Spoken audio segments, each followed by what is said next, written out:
əksi hərəkət edir. Rəqqas tarazlıq vəziyyətini keçən anda. Deməli, rəqqas tarazlıq vəziyyətini keçən anda həmin an onun kinetik enerjisi maksimal, potensial enerjisi minimal qiymətini alır. Ona görə cavab olur B variantı. Harmonik rəqs edən cismin koordinatının zamanlıq qrafiki təsvir edilmişdir. Qrafikin hansı hissələri cismin impulsunun modunun azalmasına, impulsun modunun azalması o deməkdir ki, eyni zamanda sürət də, kinetik enerji də azalır. Bu da hansı vəziyyətlərdə baş verir? Kənar vəziyyətdən, daha doğrusu tarazlıq vəziyyətindən kənara doğru, kənar vəziyyətə doğru getdiyi zaman baş verəcəkdir. Ona görə biz kənar vəziyyətə getdiyi vəziyyətləri tapmalıyıq. Deməli, 1-2 görürsünüz kənar vəziyyətə gedir.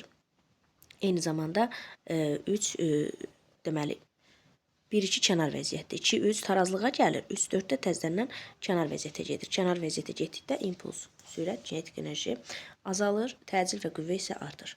Verilmiş zaman anında müstəvi dalğa hissəciklərinin yerdəşməsinin məsafədən asılı qrafiki verilmişdir. A nöqtəsi ilə əks fazalı olan 3 nöqtəsi olacaq. Cavab B variantı.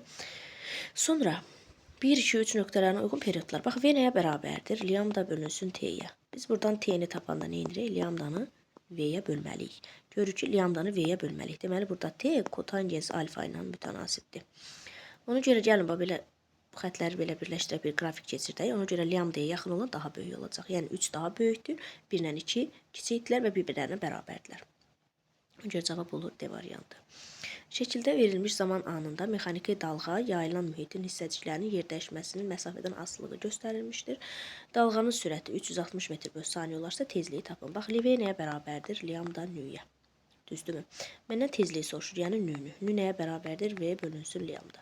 V-ni verib 360, lambda isə tapırıq. Deməli, lambdamız isə olacaq nə qədər? 4 metr. Deməli, 2 nöqtə arasındakı məsafədə də dalğa uzunluğu. Böləndə cavab necə eləyəcək? 90 Hz edəcək. Baxaq 6-cı suala. Harmonik rəqs edən cismin yerdəşməsinin zamanın asılılıq qrafiki verilmişdir. Hansı ifadələr düzgündür? Baxın, 0T1 zaman anı baxırıq.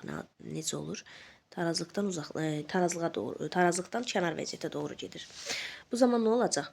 Tarazlıqdan kənar vəziyyətə doğru gedirsə, təcili artacaq, qüvvə artacaq və sürət isə azalacaq. Deməli, necə hərəkət eləyəcək? Azalan təcillə, daha doğrusu artan təcillə yavaş-yavaş hərəkət etməlidir. Bizə nə deyir? Azalan təcillə yenişən yox. Səhvdir. Sonra T1, T2 anına baxırıq ki, bu tarazlıq vəziyyətinə gəlir. Tarazlıq vəziyyətinə gələndə isə təcil və qüvvə azalır, sürət isə artır.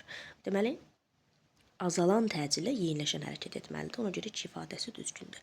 Sonra T2, T3 anına baxaq. Yenə hansı vəziyyətə gəlir? Kənar vəziyyətə gəlir. Dedik, kənar vəziyyətə gələndə nə olur? Təcil qüvvə artır, sürət azalır. Ona görə orada artan təcillə yavaşlayan. Ona görə 3 ifadəsi də düzgündür. T3, T4-də isə yenə tarazlıq vəziyyətinə gəlir. Tarazlıq vəziyyətinə gəldiyinə görə də necə hərəkət etməlidir? Azalan təcillə yeniləşən. Amma bizə artan təcillə yeniləşən verir. Ona görə səhvdir. Cavab 2 və 3. Harmonik rəqs edən yaylı rəqqasın yerdəşməsinin zamanın asılılıq qrafiki göstərilmişdir. AB və C nöqtəsində. Baxın, AO hissəsində nə olur? Kənar vəziyyətə gəlir. Kənar vəziyyətə gəlirsə, nə olacaq? Potensial enerjisi artacaq, kinetik enerjisi isə azalacaq. B və C getdi AO hissəsinə. AB hissəsində nə olur? Cisim tarazlığa gəlir. Tarazlığa gəlirsə, kinetik enerjisi artacaq, potensial enerjisi azalacaq. AD də getdi bura. C nöqtəsində isə artıq kənar vəziyyətdə dayanıb. Kənar vəziyyətdə dayandığına görə həmin an kinetik enerji 0, potensial isə maksimal qiymətini alır. Ona görə Y də getdi bura. Sonra baxaq situasiya suallarına. Yer səthi yaxınlığında qravitasiya sahəsinin intensivliyi nə qədərdir? 10 Newton bölünsün kiloqramdır. Uzunluğu 0,8 metr olan riyazi rəqqas kütləsi və radiusu yerinkindən 2 dəfə böyük olan planetdə rəqs edir. X planetində rəqs edir. X planetinin səthində qravitasiya sahəsinin intensivliyi nə qədərdir? Baxın, J nəyə bərabərdir? Böyük J, M bölünsün R-in kvadratı. İndi bax, deyir ki, kütlədə 2 dəfə çox olsun. Radiusda 2 dəfə çox olsun. Biz bilirik ki, J M-lə düz asılıdır. Amma R-in kvadratı ilə tərs asılıdır. Bax, M-i 2 dəfə artırdım, J-nin qiyməti 10-dur. Onda J nə olacaq? 2 dəfə artacaq, olacaq 20. 10 idi, oldu 20.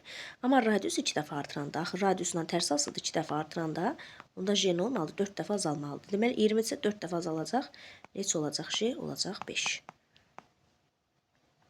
5 Newton bölünsün kiloqram. Deməli, X planetin səthində qravitasiyasının intensivliyi olacaq 5 Newton bölünsün kiloqram. Sonra X planetinin səthi yaxınlığında riyazi rəqqasın periodu T nəyə bərabərdir? Bu ikinci sualdır. 2 pi kök altında L bölünsün J-yə. İndi baxaq. 2 pi 3 L-i bizə nə qədər verib? 0,8. J-ni də tapdıq 5. Olacaq 2 vurulsun 3. 6 yazaq qısa. 6 vurulsun. Deməli 0,8 böl 5 0,16. Oradan da 0,4 çıxır. Olacaq 2,4 saniyə. Mən deməli X planetinin səthi yaxınlığında riyazi rəqqasının periodunu tapdım. İndi 10-cu sualda görək bizə nə deyir? 10-cu sualda deyir ki, uzunluğu 1 metr olan, gəlin bura 2,4 yazaq.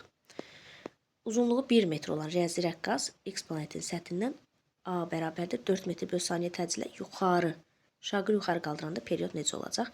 Bu da 10-cu sualımız. Daha doğrusu bu 8-dir, 1 yazmışam, bu 9-dur. Burada bir 10-cu sual yazaq. 10-da.